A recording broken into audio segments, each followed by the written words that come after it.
Tonight, we are talking about Friday the 13th, Part 6, Jason Lives. Tommy Jarvis returns. He's taking a weekend getaway from the loony bin, and he goes to dig up Jason's corpse to see if he's still dead. I think he's going to burn his body, but unfortunately, a lightning strike strikes Jason's body, brings him back to life, and he makes his way back toward Camp Crystal Lake. The movie released August 1st, 1986. It costs about $3 million to make and only pulled in $19 million at the box office, a little over $19 million at the box office. The first Friday the 13th movie to make under $20 million.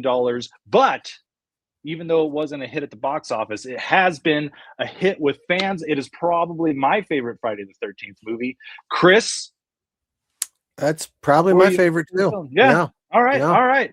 So jump on in. Tell us if this is your favorite Friday the 13th movie. And if it's not, get out of here. Go away.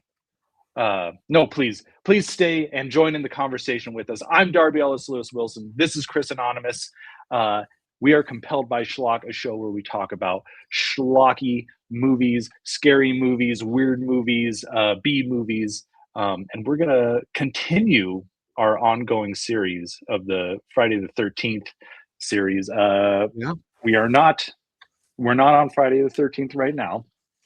We're on Tuesday the 10th, right? But every Tuesday before a Friday the 13th, it's a 10th. That's true. Yeah. And you want to know something funny? Yeah. I went back and listened to all of our past episodes to get ready for this one. Not all of the past Friday the 13th episodes are the ones I listened to. And I think we've done this joke at the beginning of every single one. You know, it never gets old, and it clearly brings people in.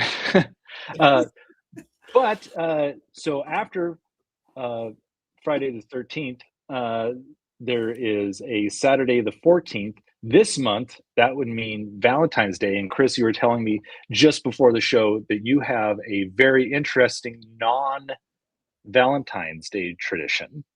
Yes, my special lady friend does not prefer Valentine's Day. She prefers Friday the 13th. So it's always fun when one falls right before Valentine's Day, because then I have an excuse to buy flowers and whatnot for her, and it's not Valentine's Day. Are they like black dead flowers? No. Like, here's a wilted bouquet, my special lady friend. That's probably a little too Beetlejuice, but now that you say it, I could try it sometime. Not a bad idea. Fellas, right? you got an idea.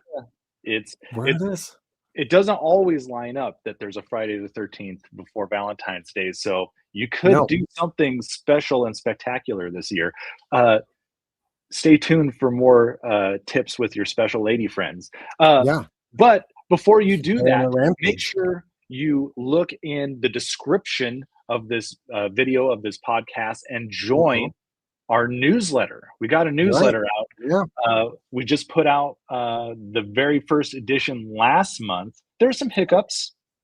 There were a couple hiccups, but luckily we have them solved. So going forward, the last Friday of every month, if you look in your little inbox in your email, you'll just get a short little newsletter about what we're up to, what we've done, what we're getting ready to do, and just all things schlock. So sign up and be on the lookout for that. It's what we're about. It's what we're all about right now. So what we do in this show is we talk about the good, the bad, and the schlock.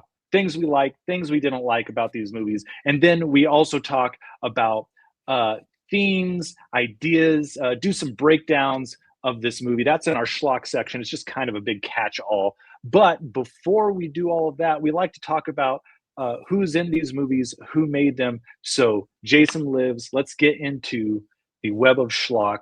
Okay. Chris, who's in this movie? It's a slightly short web of schlock, but for the writer-director, we have Tom McLoughlin, who after this did Sometimes They Come Back, which I remember, Stephen King. I just rewatched that movie because that movie was the number one movie that gave me nightmares as a kid. So I was like, I have to revisit this. Man, that's a good question. I'll have to think about what the number one movie that gave me nightmares as a kid was. Yeah, so he directed that. He also directed a movie around that time called Date with an Angel. And then he did a couple episodes of Friday the 13th, the TV show. Hmm. And then he's Okay. just done lots of kind of low budget indie movies, a lot of credits, a lot of stuff that you have to really be into that if you've heard of it, but some stuff worth checking out. And then we move in front of the camera. We have Tommy, played by Tom Matthews. We saw him before in The Return of the Living Dead. He was in part 1 and he was in part 2 as a different character. Again, lots of credits on TV and different shows throughout. But we'll see him again. Playing Tommy Jarvis in Never Hike Alone 1, Never Hike Alone 2, Vengeance Part 2. Then Jason, who Which was played we have some special news about. We're saving that till the end, or we doing save that till the end. So stay tuned. And then we have the guy who played Jason, C.J. Graham. He is in 13 Fanboy. He's in Vengeance. He's in Vengeance 2. And we've seen him before in this show as a hell cop in Highway to Hell. Oh, really? Man. Yep. Yeah. That was a good movie. That was a fun movie. Yeah. And then last but not least, very, very small role in this. Blink and you'll miss it, but I recognized him immediately. The first camp counselor to die. He's the one with the gun who gets out and shoots Jason, and then Jason just kills him. That is Tony Goldwyn. So many great movies. Probably is the bad guy in Ghost is what I know him most for. Oh yeah, he looks very different. Yep. He was in Sixth Day. Recently, he was in Oppenheimer. The other thing that he's probably most famous for is he is the voice of Tarzan in Disney's Tarzan. Really? Yep. So I saw Tony Goldwyn. I'm like, oh, I recognize that dude. He was younger and looked a little different, but I'm like, I know that dude. And that is that's the web of Schlock. There's a lot of other people who have not done anything else and then come back to do a lot of these fan Friday the 13th movies that were kind of happening a lot in the last decade. So some of these people have made comebacks and done things in that, and some people never acted again after this movie. So check it out if there's anyone you're interested in. And sorry, you may have mentioned this and I didn't hear it because I was typing. Yes. But did you mention Tommy Jarvis, Tom Matthews, that he was in Return of the Living Dead? Yeah. Return of the Living Dead. He was in part 1 and part 2 as different characters.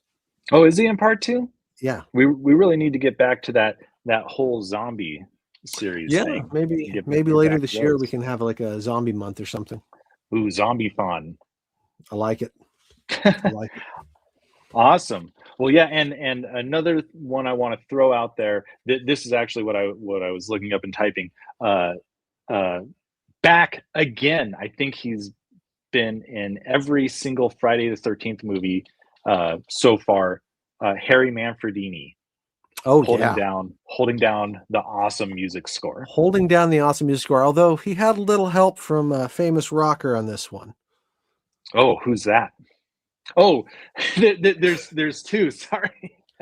Go on.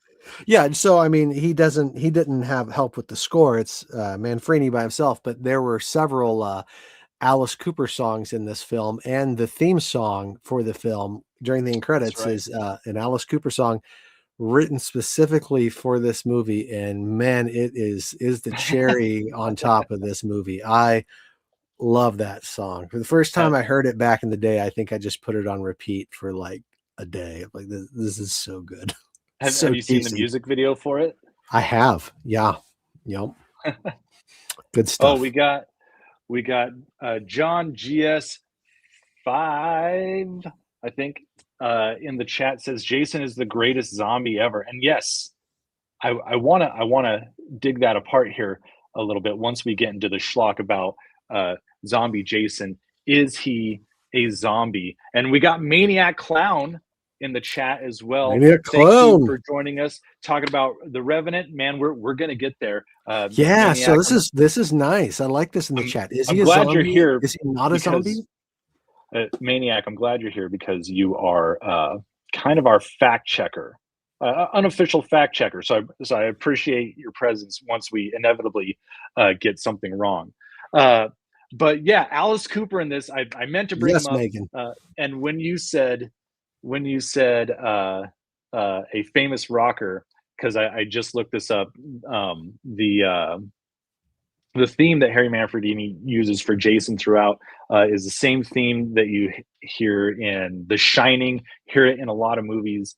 It's the I don't know exactly how to pronounce it, but the Deus Ares theme. It's Okay. like the theme of death or something. I don't know who wrote it. Was it like Beethoven or someone? So I thought you were gonna make like some sort of deep cut uh, No, I will save that reference. for next time. We'll do a deep dive on Manfrini and his musical taste in this. Yeah, that sounds fun. So let's take Maniac Clown's cue and Maniac do Clan, if some I had a necro nickel. taxonomy. Let's move into our schlock proper section. And so let's just start this off with uh, Jason. Is he a zombie? Is he more of a Frankenstein? So he the way he comes back to life in this, just I guess for those who haven't seen it, the way he comes back to life is Tommy like stabs him with this uh, pole, this speared pole from a gate, which we actually get a lot of mileage out of in this movie. He sticks it in him. Lightning strikes it, zaps Jason, gives him a jolt. He comes back to life. Hmm. Um, so that's not really how zombies work, but Jason, yeah, acts very much like a zombie. But is he a Frankenstein? Maniac So, Clown brought up that he was a revenant, and right, that's a and then popular theory. John GS5II brought up possibly a deadite. Another Deadite. fun, yep, another fun theory. I think he's all the above and none of the above. I think he's Jason, and I think that he gets to be what he wants. What's really interesting with that opening scene, besides it's my favorite opening of all of them, and for a different reason, and we'll get to that later. But what's interesting is that if we look at Frankenstein for a second, he's a classic monster, right? Mhm, He's in the mythos of pop culture monsters, and we have lightning bringing him to life. mhm. And because we accept that, which who knows in the time if everyone thought that was super silly or if they just like, oh yeah, that makes sense. Lightning brings him to life. Yeah. But what we have is a cool way of using an old monster and the mythology of how he was created to justify how the new monster was brought back to life. We don't Mhm. question it at all. Lightning strikes and it brings him back to life. And because of Frankenstein who came before him, we just like, yeah, that makes sense. I don't know if Jason just lays dormant and then comes back, or if he's a zombie. He seems to have some kind of memory because at the end when Tommy's like, I'm the one you want, it definitely works to get him to go. So he has to have some kind of memory. Thanks for jumping in, movie chat and more. I believe you joined us for part three, I think. So thanks for coming back. So you don't think he's a literal zombie, but more like a Frankenstein's monster. And yeah, and that's the shorthand. Uh, Before this, I was watching an interview with the director, Tom McLoughlin, and he said that he was very much trying to homage the Universal monsters from back in the day. Uh, Frankenstein's monster very much was an influence for this, and I think he was just trying to get that classic monster vibe. Mm-hmm. He said that so he had a problem with this movie. I'll just get this all out now. He had a problem with slasher movies because they were just humans doing bad things to other humans that any other human could do. And so he didn't want to make a movie where it was just a person killing other people in normal ways. He wanted to basically supercharge Jason, make him very uh, unmistakably supernatural Supernatural. so Yeah. that he can go and do things like decapitate 3 people in one go or push someone's face through the side of a Oh, camper. Looney Tunes. Yeah. So he can do like these superhuman things, which is, I mean, very much a Frankenstein sort of deal, right? He comes back to life and he's stronger than any normal human. So let's see if I want to go back real quick. John GS5 said, like a deadite. And yeah, there's this discussion of, whether or not Jason is a deadite because of the Necronomicon in Jason Goes to Hell.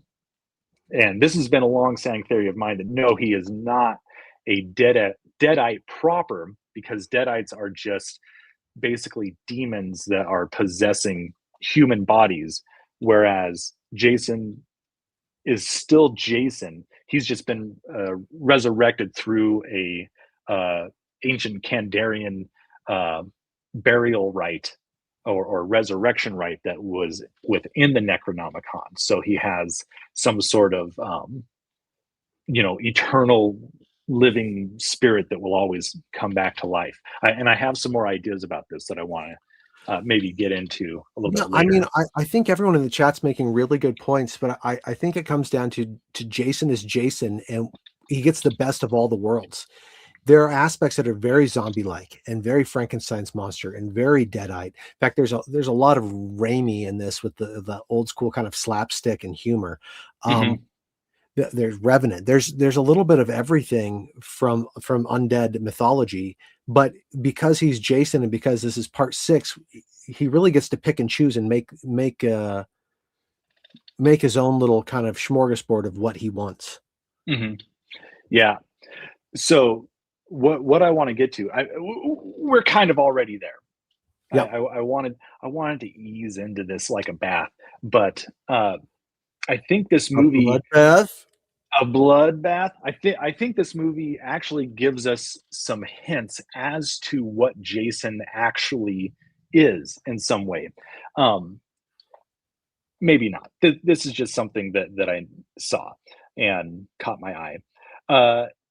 We talked about it a little bit before the show. There's a sight gag when it is panning over all the sleeping children, and it shows that one of the little girls is reading Jean-Paul Sartre's book No Escape, which it's just no exit. My bad, no exit. Which is just a sight gag because he's like this existential philosopher. Right, and this little girl is reading something that he wrote. It's a play about 3 people that basically go to hell. They're trapped in this room together, and they find out that hell isn't being tortured or anything like that. It's just being stuck in a confined space with 3 people that you can't stand for all of eternity. It's like Jason stuck at Crystal Lake.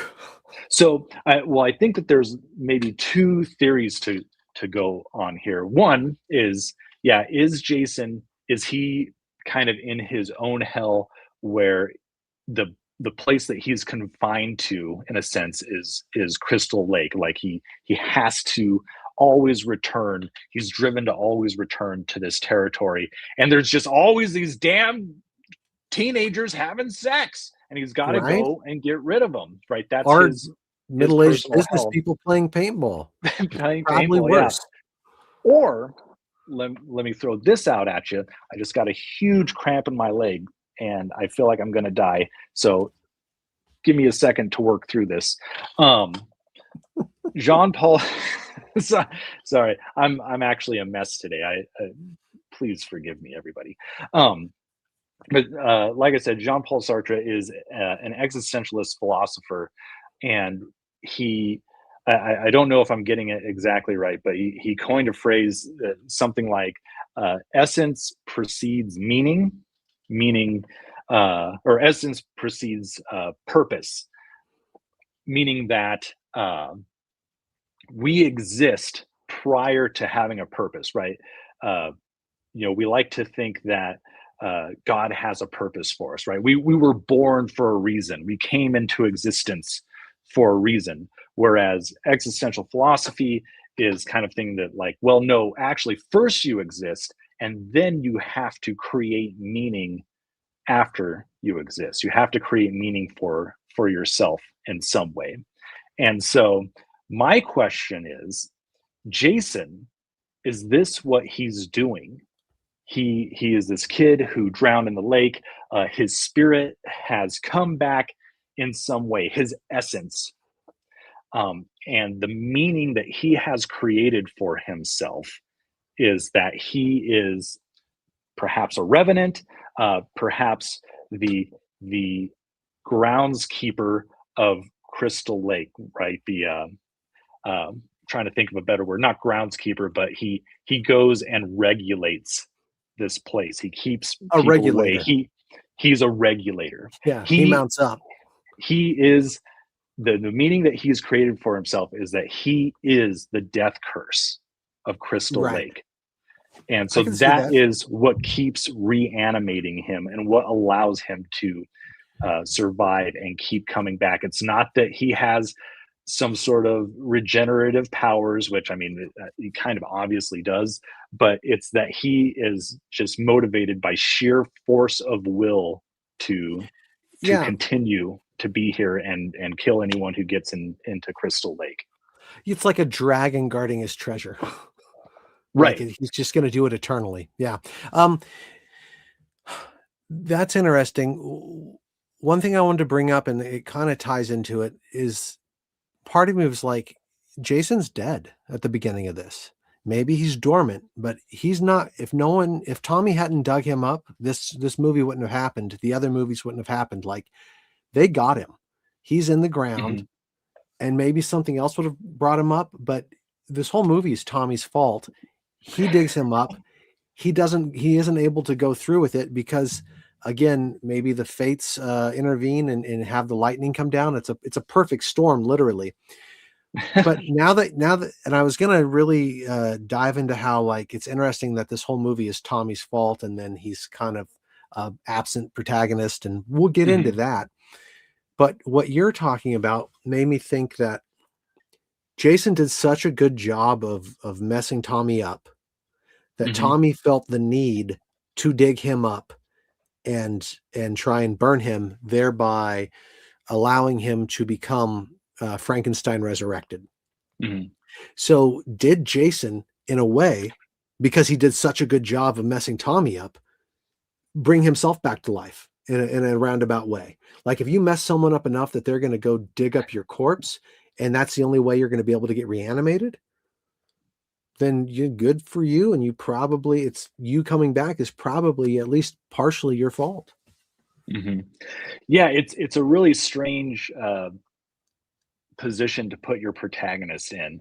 And it actually happens a lot. The only thing I can think of off the top of my head is I don't know if you ever watched Stargate, any of those TV shows. Stargate Atlantis, the humans, they travel to like this far edge of space, and in doing so they wake up these aliens called the Wraith, I think, and the Wraith go and they start harvesting all the people on these planets because they're like alien vampires or something.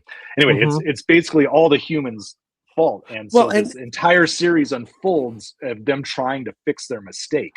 Right. It happens a lot in it's a horror trope, but it's slightly different in this one because Tommy knew better.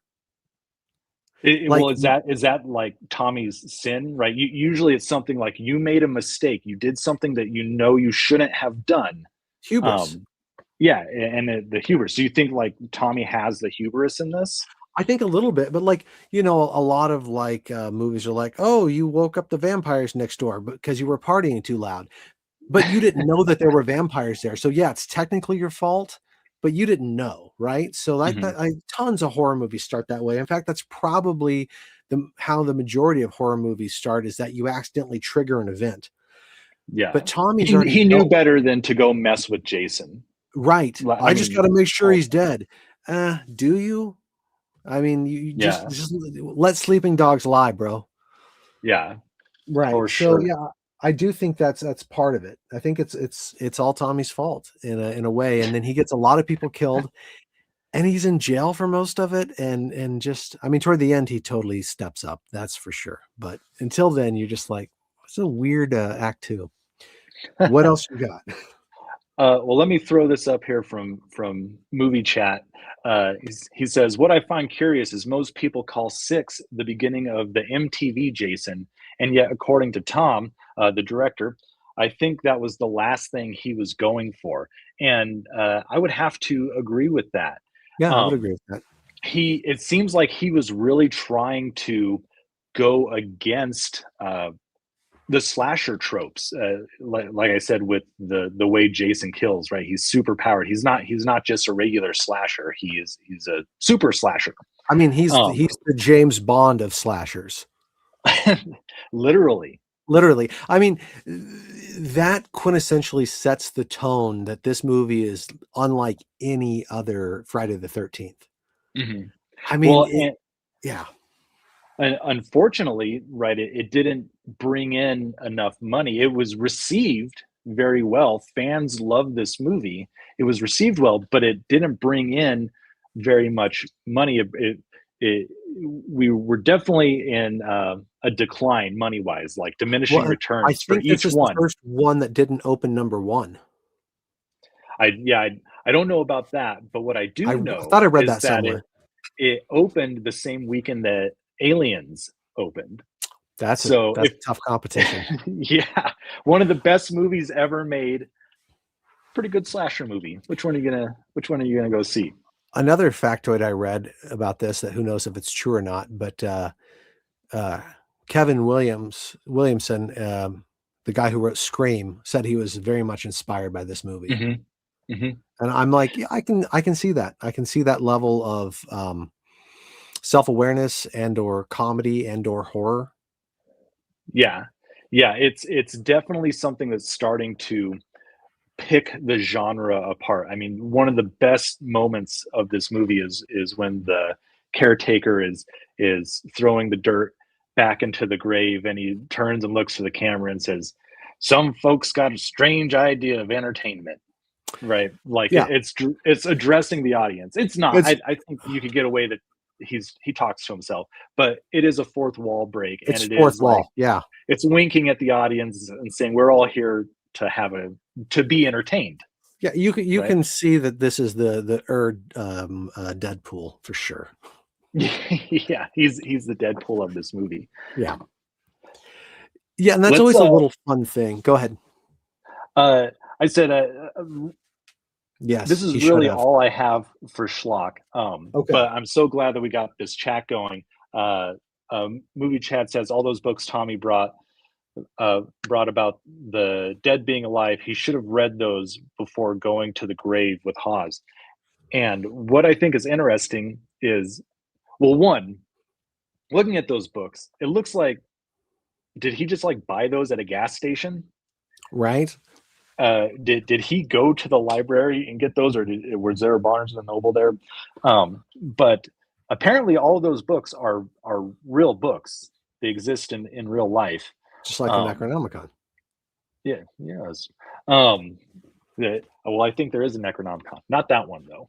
But yeah, it seems like maybe he should have studied a little bit more in there. And it seems Mhm. funny that he was able, in such a short amount of time, to get that information out of there that he has to be buried where he first uh, died. Mhm. Like, Yeah, I think you're right. Yeah, again, Tommy's very does it kind of half-assed, and then a lot yeah, of people die, and then he makes up for it at the end. Megan just brought up a good point. Very the meta Scream-like. commentary. Yep. Yeah, the There's Megan says the girl driving the car. I've seen enough horror movies to know a creep in a mask is never good, or something like that. yeah, Yeah, yep. I That's mean, yeah. eh, what creep in a mask would they be referencing? Well, Jason or Michael Myers, right? At this Right. point. Yeah. Yeah. No, there's so many little moments like that. Again, the bookend of the James Bond opening, which is just the first time I saw that, I think I rewound it like 20 times and just laughed and laughed and laughed. That's That is hands down my favorite moment in all of Friday the 13th because it's just so unexpected and so hilarious, and it sets you up for the perfect tone. The movie doesn't always stay there, but it earns so much goodwill, and then you end it with a great cheesy Alice Cooper theme song, and it's just like the perfect bookend for this movie. But Yeah. there's other little moments, like when the two boys are under the bed and said, "So what were you going to be when you grew up?" Just Oh man, another just brilliant line. I think we're dead meat. Yeah, Yeah. those kids are great. Um, which is well, I'll save that for later. But what else do you have for Schlock? What other standout moments are there for you, or interesting themes? You know, just the some of the slapstick and some of the comedy and the kills, like the smiley face of blood in the tree, are the Looney Tunes when he dents her head into the side of the RV. Mhm. The whole RV scene, because the guy's driving and he's like, "Man, you sound like you're having fun back there." And it's just she's Yeah. just getting killed. What does he say? He says something like, "Sorry, I gotta let the dog out." He says something like, are you taking a dump back there or something?" And then he's like, "Can I come watch?"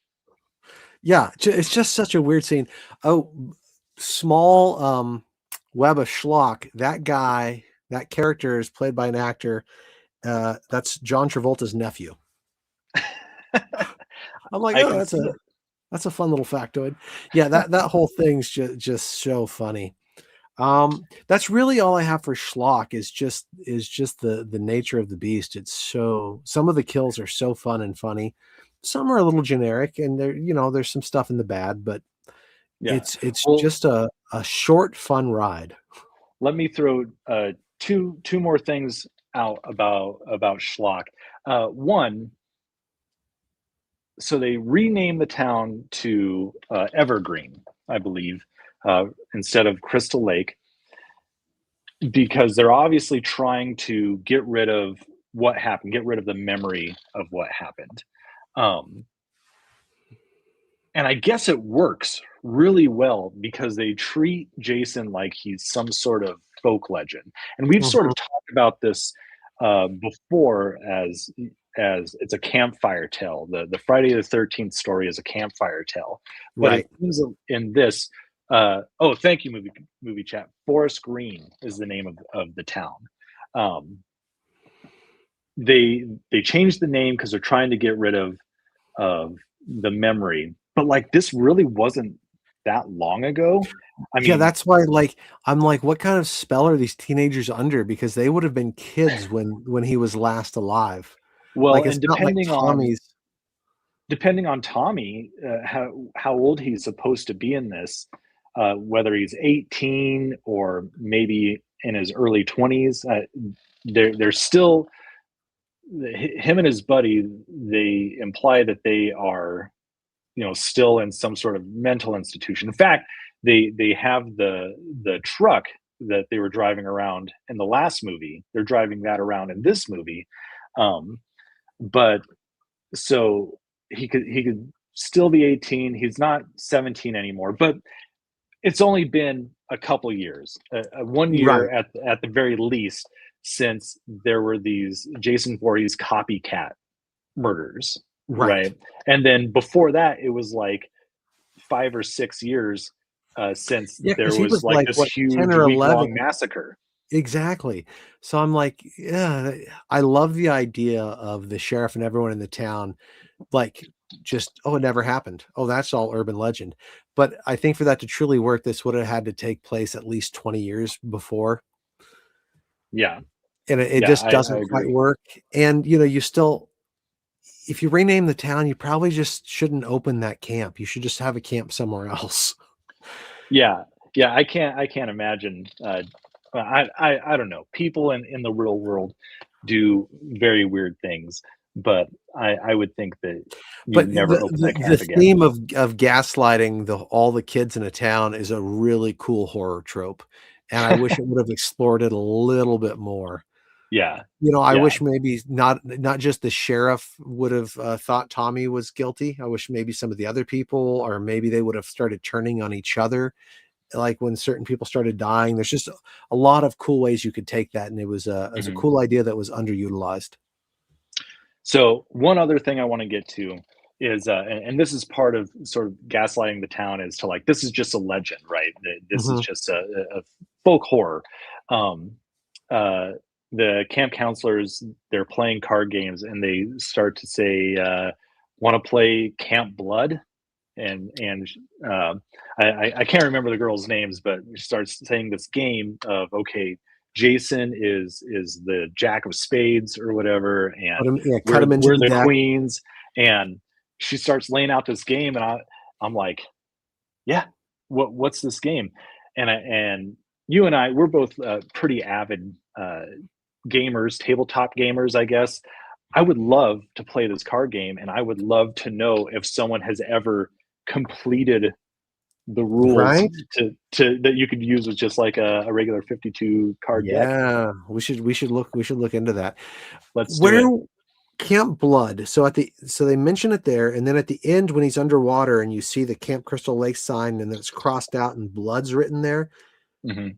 Maybe I'm just not remembering, but has that ever been brought up that it's called Camp Blood before? I think it has. I think it has been brought up in this series Does that anyone in the it's been chat called remember? Camp Blood. The whole Camp Blood thing uh, really confuses me because I think that there is a low budget slasher series called Camp Blood, and There should be. there have been games created called Camp Blood. There's been a lot of media created around this idea of Camp Blood. So yeah, it just, I don't know what the origin of that is, if that's from the Friday the 13th movies themselves, or if that was from somewhere else and then they brought it into the Oh, movies. like a little bit of real world mythology. Yeah. Movie chat says, me and my friends used to try and figure out those rules over and over back in the day. We never could. So maybe that means they don't After we exist. stabbed each other, it just didn't work. We all wound up dead. So maybe, I don't know. I put out a challenge once that if a video got like 100 likes or something, I would make a RPG for Still Dawn. But maybe you'll put out a similar challenge that if this video gets uh, I don't know, 1,000 views within a week. Uh, I will continue those rules for Camp Blood, the 52 card deck game, and we We will could post them, make that game, and we can you know, post the rules in our newsletter. in our newsletter. There we go. So sign up for the newsletter. You're going to get some Camp Blood rules uh, at some point in time. Yeah. That's all I got for Schlock, baby. Okay, let's move into the bad. Oh, the bad portion. I don't want to do the bad. If you're watching, you're in the chat. Tell us what you think is bad about this movie.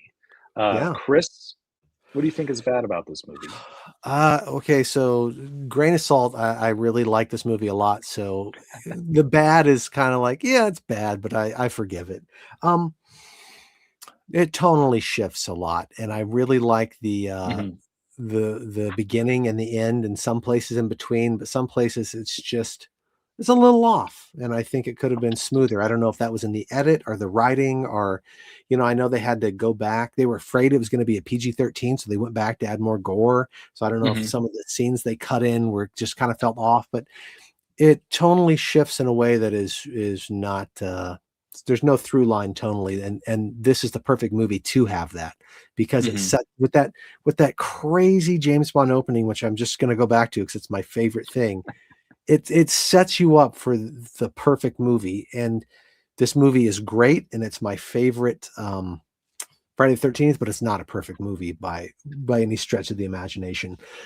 Some of it gets very broad, and again, stuff like the paintball murders Mhm. in and of itself, it's perfectly fine. And like, I really like the smiley face kill, and I like that he rips the guy's arm off who has the machete. Like, perfectly fine, but it kind of takes away from the rest of the movie because those characters are so broad and Hmm. they're just the fodder for him to kill. And if we would have added one or two more counselors and we would have spent a little more screen time to get to know them, it would have been a more cohesive act two and it would have been a Yeah. funner movie. And I would have cared when some of these people started to die. And lots of slasher movies commit this sin of just like, let's just kill some random people. And Yeah. a little of that goes a long way. I do want you to just kill some random person who's not a main character in the beginning to know what kind of slasher he is. But then I want you to focus on the main group of teens or whomever, and then let us get to know them and then start killing them and do it a little slower. So the paintball stuff, those characters are just such a broad stroke painted wise that it feels almost like caricature. It It feels feels like, like a short film of some yeah, and kind. very, very unreal and on the nose. And again, it's fine in and of itself, but I think it detracts from the rest of the movie. Because when you open with the two counselors on their way and they get killed, and then the sheriff's daughter's like looking for them, that's a great It way to tie connects. in. It connects everything. And I'm like, yeah, so kill a couple more counselors, or maybe have one kind of make her way away and not get killed right away, and he stalks her. So things like that. Yeah, just on that, the paintball thing, that is one of my big bads about it. I said in the last movie that I keep confusing a lot of the kills from the last movie with this movie, and we had talked about how uh, um, a new beginning that has a lot of like very good singular scenes. Like Mhm. they don't culminate well enough for it to be Right. like a really great movie, but the scenes in and of themselves are great. And that's where I wish that like those scenes would have maybe been Yes. here. They're a little more juicy, a little more fun, um, And than so maybe the paintball scene taking up time. you cut to that, and that takes away from your time in act 2 to really build a story. So there's not a lot of story. Yeah. Um, and then last, I don't like how broad the sheriff and his deputy are and why they just Hmm. automatically assume that Tommy's the killer. I think it's okay to suspect him, but like there's Hmm. absolutely no proof. And like there's proof that he's somewhere else with someone else and they still With lock him up them. with them and they still lock him up and they still like, well, we're getting you out of town. And again, all that could work. It's just a little too broad. The sheriff and Yeah. his deputy also feel like not real people, Hmm. where the kids, the teens, the counselors seem a little more grounded. Yeah. And again, I Yeah. don't care what you do, but like it's not at some point in time, the sheriff is just like he just keeps hitting that one note over and over and over. I love him at the end. I love Hmm. when his fatherly instincts take over, Yeah. and you're like, He he goes might toe hold to his toe own. He goes toe to toe and holds his own for for a a little minute. bit. Yeah, Yeah. before he gets Which folded is in half. something that we've been wanting to see from sort of the big male characters in the last few movies, and it never really stacks up the any of them wind up going toe to toe. Tommy, Rob, uh, Paul, like Yeah. they don't hold their own for any amount of time. Yeah, I mean, I guess Tommy as a kid, when he tricks him and then and just hacks him to bits is probably the closest, but it's still not quite Yeah, like I guess you're really not gonna get anyone going toe to toe with him until he versus Freddy. yeah, yeah. Um, let's get into the Yeah, chat a bit. Maniac says off camera kill equal bad. most of the Yeah. time I agree. Um, there's one off-camera kill in this that I love. Which It's which is that? the girl who is playing the card game, not the one who gets her head ripped off, but the one who's like looking about and she Oh yeah. goes behind the door and he's not there. And then she goes to shut the door and he's there. And then we just hear her scream and we hear all this stuff. And then we see blood hit the window. And I'm like, that's awesome. And then they twist it and she gets thrown through the window after she's killed. And I'm like, so you get a cool off screen kill, which I agree usually is bad, but the blood splatter's cool. And then like she gets thrown through the window. It's such a cool twist. Well, I'm wondering if that when she gets thrown through the window, if that was an added scene because there's some weird shading on the window that makes it look like it's maybe one set of frames superimposed over another set of frames. Mm, Like maybe they had the shot where the blood splattered, and then they're like, ah, no, we need to do more. And then they made her crash through the window. Um, and I'll get into that in my good actually, but yeah, that is a great scene. Um, let's see. Megan says the triple decapitation off screen, still absurdly epic, but also bad. Apparently, they had that filmed, the heads like flying off, coming off and hitting the ground, but apparently it looked really bad. So, so put it they, in. Put it in. yeah, put it in. I You mean, want to see like all the the other face? severed heads looked pretty bad too. Yeah, that's true. I agree. Movie chat says, I wish I could think of something I don't like, but six, but sadly I love every frame. Hey, that is Dude, a fair that's a assessment of fair this assessment. movie. I mean, yeah, I still love this movie so much. Yeah. Um, let me jump into my bads real quick. Some of them are similar, talking about the paintballers, and I'll throw onto that his suit up, Jason's suit up. So he kills the guy with the machete, yanks his arm off, and that's where Jason gets like his, I don't know, his tool belt or whatever that he like throws darts out of or whatever. I don't feel like it took me a while to realize, oh, that's where he got that stuff. Right. Um, and like I know he got the machete from the guy, but I didn't really put two and two together that he got the tool belt from him. Mostly because you don't see it on that guy very Right. much, right? It's It's true. kind of a Yeah. blink and you'll miss it that And that he's would have been equipped cool like to that. see him like grab the clothes off. Yeah, and really suit up. I just got this whole image in my head. So I'm thinking of like the Terminator and how he's like, give me your clothes and whatnot. 'Cause he arrives back in the past naked, and then he has to like find someone a similar build. But like Jason always puts on whatever is handy. So if the first person he killed was like a ballerina or a firefighter, or like, would he be in like a firefighter outfit or like a ballerina outfit? I mean, like he doesn't Gosh, I care. hope so. That would be amazing. So he's just Let's constantly changing clothes every time he kills someone. so some other bads I have. This really isn't. It's kind of neither here nor there. But no masks for Tommy. Right? He in the Mm, previous two films, it shows that he is this person who's interested in monsters and is creating these monster masks. And one of the biggest problems with both of those movies is that never ever comes into play at all. It doesn't help him defeat Jason in any way. Um, and so it makes sense that, well, we don't use it, so why not just write it out? But it is a little disappointing it is, to me. yeah. Um, it would have been And great too if, Maniac saying he would have looked like the Toxic Avenger, which I think we talked about that in our Toxic yeah, Avenger episode. or would it be He an looked homage like to the Toxic Avenger? See, now I want oh, a Toxic Avenger versus Jason.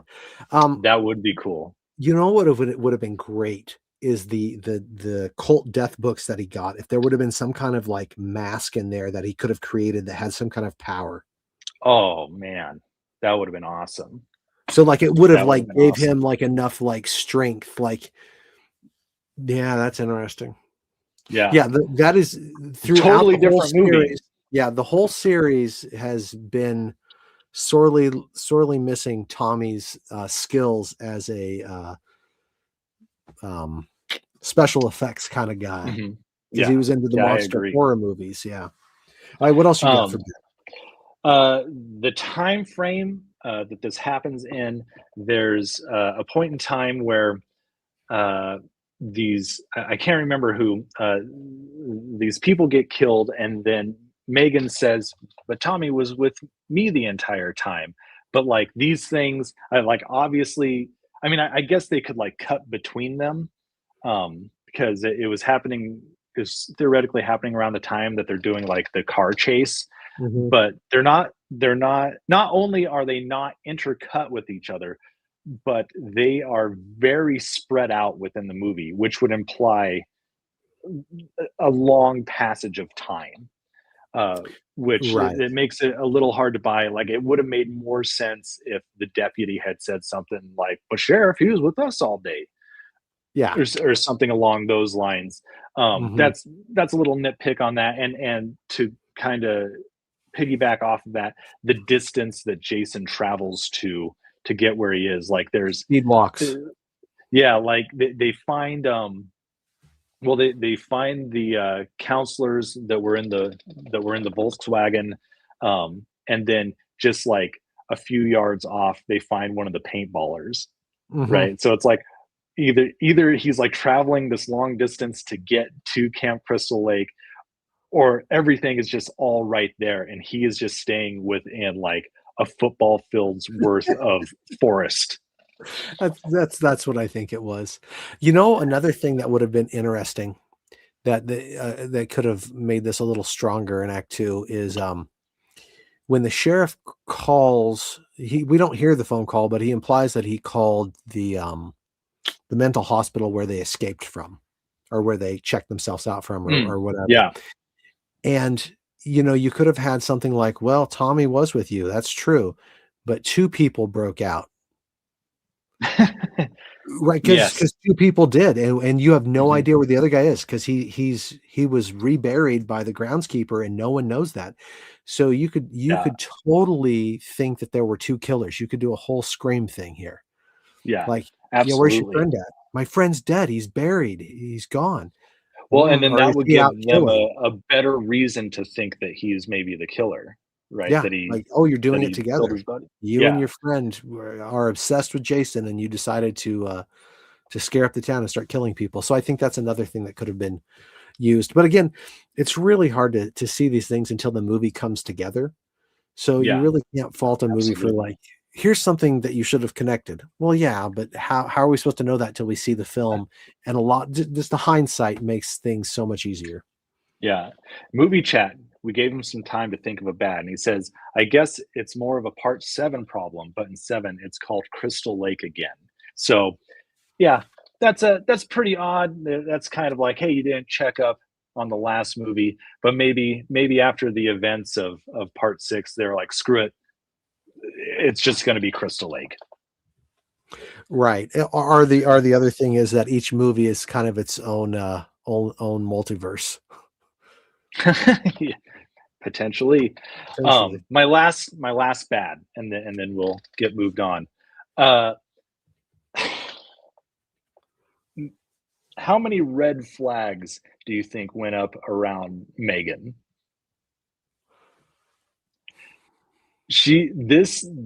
I think she's probably, in my opinion, the worst final girl. Now, they tried to she's a very different final girl, and I'm not saying that's bad. She is kind of kooky, free spirited. All the other final girls, Attracted to they're the pretty bad boys. austere, but there is no reason for her to like Tommy, right? She comes into the sheriff's She office, only likes Tommy because her dad doesn't. right? Red flag. That's a huge red flag. And she's just I mean, down with whatever I is think going on. She's gonna lead a high speed car chase. She's gonna take the deputy's gun and threaten to like blow his nose off. yeah, I I mean, mean, this girl is nuts. She right, but shouldn't be in charge I of think children. Tommy is damaged enough that that's probably a pretty hot to him. Just right up his alley. Yeah. What was the movie we watched? It's like Silent Night, Deadly Night. Oh yes, yeah. She's They're just both totally unhinged person, psychos. but they're just meant for each other. Yeah, they're both psychos. Like, if you weren't fighting some supernatural death machine, you guys would be the bad guys. But right now, you're awesome. Right. All Right. right. Let's move into the good. Tell us you're good in the chat. Yeah. What's Uh, good? yeah, you can go ham. We might not pick all of them because there is a lot of good in this movie. There's So much good. way more good than bad. I can tell you that. Yeah. Yeah. You want to start? You want me to start while we wait for the chat to populate? Hit me up, man. What do you have? I mean, from the opening, just all the way on. That again, I can't say it enough. That is one of the best openings to any movie. Not just the James Bond part, but the whole thing. It's like a 10-minute scene. But Hmm. they're mad, and then there's the lightning storm, and it just all goes weird, and the little maggots, and then it ends with the cut into his eyeball where you see what he thinks of himself. Like that's his little subconscious saying, I am the James Bond of slashers. This is he me. he like saw a James Bond movie at some point in time and was like, "Yeah, I'm back." If we had a movie where he accidentally woke up and killed James Bond, he would be wearing James Bond's outfit, and he'd have all the cool gadgets too. Well, and Uh, he sort of did in this movie. he did. Yeah, Uh, he had a whole bunch of gadgets. the kills. I love the kills in this movie. Not every one of them. Every Friday the 13th has some really great kills, and every Friday the 13th has some just kind of meh kills. Hmm. But the ones in this, when they hit, they hit. Yeah, And I loved them. Yeah, the comedy, the self-awareness, and it wasn't too much comedy. I could have used a smidge more, but it wasn't a horror comedy, but it was a horror, it was a slasher with comedy. The yeah. soundtrack, so classic Manfredi, and then you throw 3 or 4 Alice Cooper songs in it and an Alice Cooper theme song to take you out. Yeah, And it's under an hour and a half, man. This is just a short, fun ride, and it just glosses over anything that you might call a mistake. You're like, yeah, whatever. This is just fun. yeah. I was thoroughly entertained. Yes. Right? Yeah. That's the most you can ask for. I mean, that is the Maximus.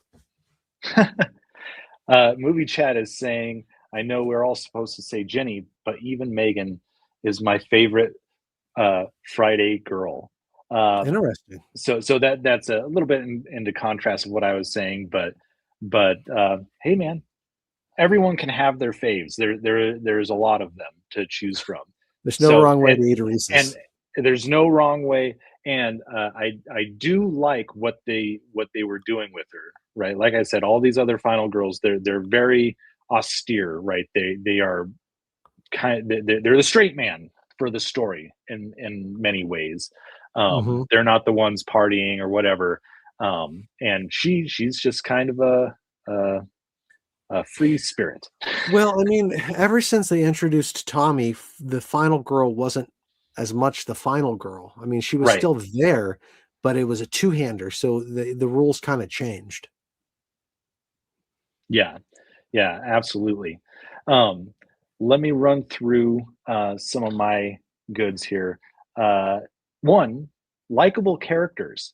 Talking about the last one where it sort of feels like none of the people in A New Beginning are very likable at all. Hmm. Like you're just waiting for them to all get led to the slaughter. But it's kind of weird. Even the people in this movie that are supposed to be assholes, just they don't have the rough edges that make me dislike them so much. Like even the sheriff, right, who's supposed to be the most antagonistic person there, he gets his moment, like you said, when he kicks into dad mode and he's trying to protect his daughter. Like even though he doesn't last very long, he like totally redeems himself. You see, like he is Yeah. just trying to protect his daughter. He's a good dude, Just when I think he you couldn't know. do anything stupid, he goes and toe to toe with Jason and totally redeems himself. Um, I think something that I just think is really cool and watching this little documentary about the making of the director Tom McLoughlin. He seems like he's a really proud director. Like he's really proud of this. He has uh, the tombstone here. He has that in his front yard and made it look like there's someone buried there. Like he he set out to make a different movie, and I think that he feels like he's succeeded. I think he's succeeded, and I think that he's very proud of that, and I think that's very cool. Hmm. um let's see, the editing, I really enjoyed the editing in this movie.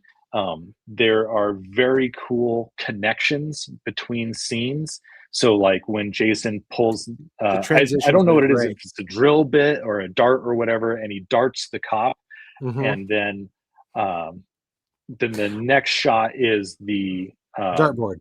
dartboard. Yeah. Yeah, and Yeah, great the transition, visual caretaker, transition. what do you think I am, a fart head? And then it cuts to the kids going, yeah. Like Yeah, there's a lot that's of so really good. cool Yeah. stuff in it.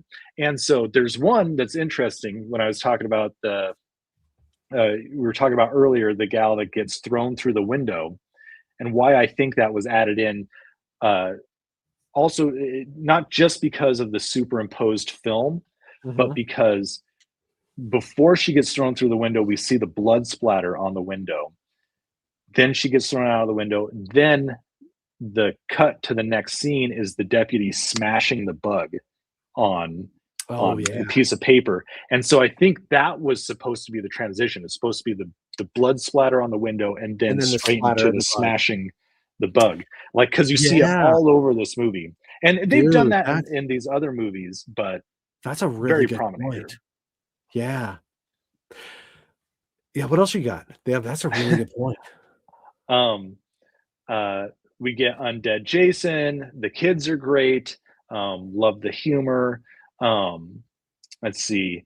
Ah, so something that we've ragged on in the other movies is that it, the story isn't there to the level that we want, right? There Mhm, seems to be many disconnected things, mhm. and that's always been kind of a big issue for us. For me, in this movie, I feel like this movie, the story of this movie, is kind of a straight arrow. It all leads It is, yeah. to the showdown at the campground at the end, Mhm. and everything eventually converges. I think, with the exception of the paintball people, but I mean, They were in the area, so I they mean, were in the area. They were between point A and point B, you mhm. know. But But other besides than that, that, yeah, everything comes together. Everything converges. yeah. Um, Do let's you see. think And oh, good. no, go. You go ahead. This popped in my head. I forgot to ask it earlier because you brought up the kids. When the sheriff finds the kids and he's already seen all the blood in the other room, wouldn't he try and, like, do something? Wouldn't he try and, like, round them up or tell them to hide or, like, "We gotta get you out of here," or "We gotta hide you," like, eventually they come back and say, "Hide under the bed," but, like, he just Well, goes in those and, like kids are terrible at listening. They yeah, don't follow any directions. he just looks in on them like, "Oh, they're fine," and then shuts the door and goes back out there, and I'm like, I Well, don't know if that's who protocol." who told them to hide under the bed? I Was can't it the remember if sheriff? it was either the sheriff or his daughter. It's so No, it's the funny. They sheriff. like dolphin dive under the beds. Oh, that's so hilarious when they're dolphin diving. Yeah, it's I think it's the sheriff the first time, and then she runs in, and they all run to her and hug her, and then she says, "Okay, now back under the bed until I come back." It's kind of a redundant um, scene, but yeah, yeah. Well, it struck me as odd. they keep going back to the kids, and I love that the kids are there. I do think that it raises the stakes. It's sort of like, well, what's Jason going to do with these kids? The director said that, like, he wouldn't harm them because he himself, like, is views himself as a child, that Jason Which views I himself like as a that, child. and that's But there also is that. very, Frankenstein's monster. Well, I think he threw that little girl into the water, Frankenstein. No, no, maybe he did. Yeah, yeah, he totally tossed her in. But but Teach her to he swim. the last time he goes in, well, the second to last time he goes in, he goes up to that little girl Nancy and, like, is staring right over her, which maybe not going to do anything. Maybe he was just going to go in and sit by the fire. But it's like, what was he going to do there? And then the last time he goes in, he, like, busts through the door, and I assume that means that he's going to Kill them. cause some havoc. Yeah. Right. So that maybe that's kind of a weird scene, but I do like that the kids are there, and I do think that it succeeds Oh, in raising the stakes of the movie. I also love, Tommy's plan to kill him at the end, or to not kill him, but just to stop him. It is such a cool visual to see him floating in the water, chained down with a huge rock. Oh man, that's It's so iconic. so iconic. That's It's like just my so vision of cool. Jason. Yeah. Yeah, And there just is like a real crystal lake where someone put in, like, a floating dummy of Jason in there for scuba divers to find. Right. Movie chat says, funny Tom being so compassionate considering his own wife nearly died in the movie. Yeah, so Elizabeth, the gal in the Volkswagen, was his wife at the time, and almost I think got impaled when Jason like stabs through the window. Oh, geez. Because I never read like that. Yeah. the window like made the spear go the wrong direction, like almost got her, and her breathing apparatus when she was in the puddle wasn't working. Oh, So geez. Wow. so she almost did it there. But yeah, my last good, and I think you probably know what it is because Oh, I've I can harped on tell. this on every Here we movie. go. Here we go. You ready? Darby's last good. There was no nudity. There was no nudity in it. I think it goes to show that you don't need that in these movies in order for them to be good. The director, I got some differing stories, I guess, from it, but It sounded he like had some of the a producers similar wanted. idea. Yeah, I think What's he had a that? similar. I think he had a similar idea, and then there were some stories about how like, some producers maybe wanted to try and get some. Yeah, and apparently the gal there. So there was a sex scene, but the gal in there, Which was apparently she was hilarious. one of the women who got fired from the last movie because she wouldn't do nudity. And it's not that she was against doing it; it's that it wasn't in the contract. Which that was a big problem in the last movie, is that they were telling them that no, you won't have to do this, and Right. then they're like, nope, you got to do this or you're fired. So yeah, there is some nudity. The guy, he's got his shirt rolled up and has got his nips out, which I think is in some ways like maybe like a little disturbing. But other than that, yeah, it just from here, I can't remember what part 7 and 8 is like, but I know once we get into 9, once we get into the 2009 Eight is reboot, Eight's it's Manhattan, very right? uncomfortable. What's that? Eight's Manhattan. I can't Yeah. remember 7, and then 9 is Hell, and then Jason in Space, Yeah. and Yeah. then just Freddy versus Jason, right? That's what we got Yeah. left. Well, and then there's the 2009 reboot Oh yeah. I after that. forgot about Yeah. that. Yeah. Well, yeah, man. That's this was a great time. Yeah. That's all I have for good. Any final thoughts Yeah, on thank you everyone Friday in the the chat. 13th part 6? This was a blast. Yeah, absolutely. While we're And waiting to yeah. see what pops up, do we want to tell them what's next, or we want to wait a little longer? Yes. So while you all are here, we have a very special announcement. Our next movie, when we do next month, will be another Friday the 13th, but we are not going to be going on to Friday the 13th part 7. If we do that, we're going to run out of Friday the 13th movies very soon. But instead, we're going to have a special guest on the show, Cody Newton. He was on the show just a few months ago to talk about one of his latest films, The Death of Snow White. He actually was this, I believe, the second unit director and cameraman on a fan film, Friday the 13th fan film that got pretty big, and it sort of helped keep this series alive and in the popular cultural conscience. The film is Friday the 13th Vengeance. So it is a fan film that you can watch on YouTube. We're going to have him on and have him tell us all the behind the scenes and the making of the film and get his thoughts on it. He's got a new movie that it's actually out in festivals right now called 259. I don't know if it's his first like fully directed movie, but it has been a passion project. I can't wait to see. He's going to come in and plug that and tell us more about that. But he will be our special guest for so next we'll time. see you next Tuesday the 10th. I'm going to make it a thing. It's Tuesday the 10th. It's just as scary. It was just a couple days early.